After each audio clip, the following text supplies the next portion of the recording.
জুলাই বিপ্লবে বাংলাদেশের সকল শ্রেণীর মানুষ অংশগ্রহণ করেছে, এটা যেন আমরা কখনো ভুলে না যাই।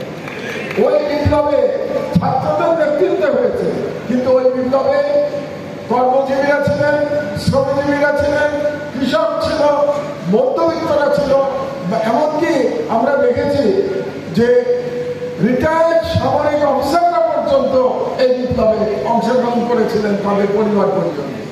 যাতে এই বিপ্লবের অংশগ্রহণে শুধুমাত্র ফ্যাসিস্ট এবং ভারতীয় দালাল শ্রেণী ব্যতীত বাংলাদেশের প্রতিটি জনগণ এই বিপ্লবের অংশীদার, এটা যেন আমরা কখনো ভুলে যাই।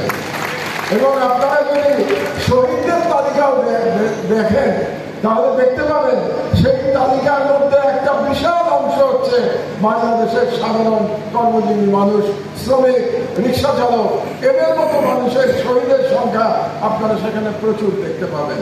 এদেরকে আমরা যেন কোনোদিন তাদের মূল্য যেন আমরা কখনো ভুলে না যাই, এটা আমি স্মরণ করিয়ে দিচ্ছি আপনাদের।